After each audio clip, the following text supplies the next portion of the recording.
Oh, it feels good to be back. Well, I spent my winter break watching PGSM through all the way for the first time, and I do mean that for the first time. I do know how we got from point A to point B, but I didn't know how all the little itty-bitty points in between all that went. So, I'm still feeling things. There's a lot of emotion, a lot of crying involved with that. So, such a good series. Anyway, let's get back to anime and manga, and here we go, Sailor Crystals. They are and are not the same thing as starseeds, which is the big MacGuffin throughout Sailor Stars, especially in the anime, but we should probably start at the bottoms. Okay, so everybody has a starseed. It is the very essence of who you are. It's kind of like your soul. And all starseeds are born in the galaxy cauldron, and some of them tend to morph into Sailor Crystals. Now, Sailor Crystals are what makes a planet and a Sailor Senshi. Each planet has a Senshi who is in possession of the Sailor Crystal, and it's their job to guard the planet and also the higher up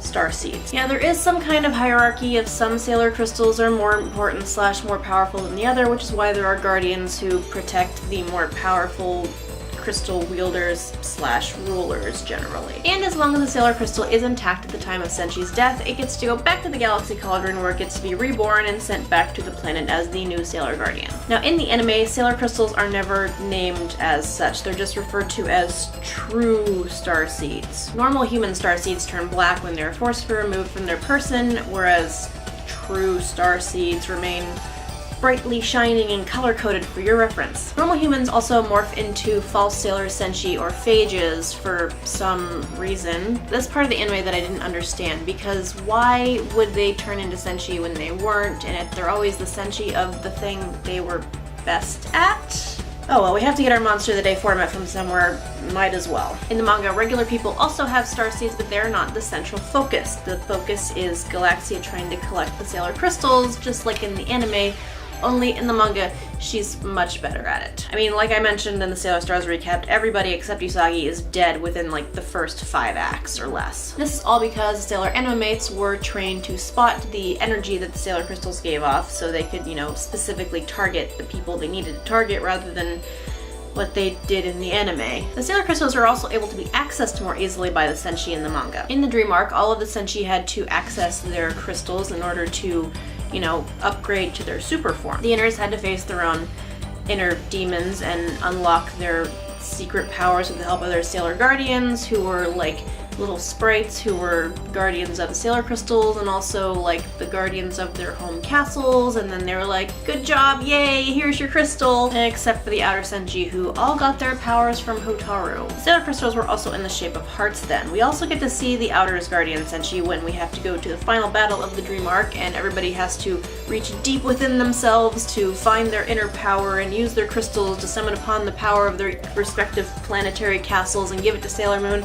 and then they all get their eternal forms out of this, and also all of the Sailor Crystals reshape themselves into star shapes. Now the Silver Moon Crystal and the Pink Moon Crystal are also Sailor Crystals. They top the hierarchy of important crystals, and they hold more power than the others. Pink Moon Crystal, however, functions solely as Chibiusa's Sailor Crystal. Remember that she first receives it after Sailor Pluto dies, and that's when she awakens as a Sailor Senshi. And only later it morphs into the Pink Moon Crystal when she ascends to her eternal form. Whereas the Silver Moon Crystal is both the most powerful artifact in the entire galaxy and Sailor Moon's Sailor Crystal. Once Sailor Moon becomes Queen Serenity, she loses the power to become a Sailor Senshi because the Silver Crystal took the starseed aspect of itself and passed it along to Chibiusa. Chibiusa will inherit the Silver Crystal as a power artifact only, and the Sailor Crystal of the Moon, which is currently in the form of the Pink Moon Crystal, will pass along to her daughter to become the whatever other color it wants to be Moon Crystal. Now Mamoru holds a distinction of being the only male character and the only non-Senshi character to have a Sailor Crystal. The Golden Crystal is like the Silver Moon Crystal in that it is both a power artifact and a Sailor Crystal, though its power is much less than the Silver Crystal is. If Mamoru was a woman, he would transform into a Sailor Senshi, but as he is a man, he can only tap part of the Sailor Crystal powers, which is why he turns into Tuxedo Kamen. However, he is still able to access the power crystal aspect of it and utilizes it to give more power to Sailor Moon, or,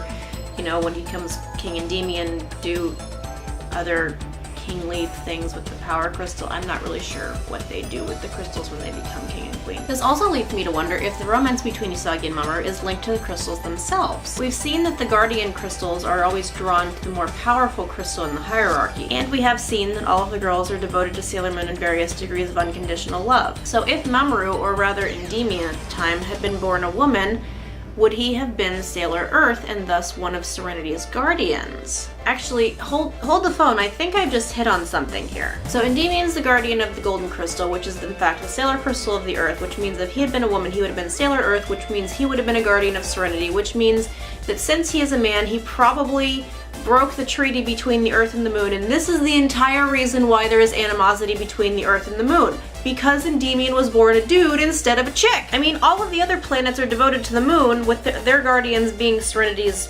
guardians instead of guarding their own planets, so why is the Earth different?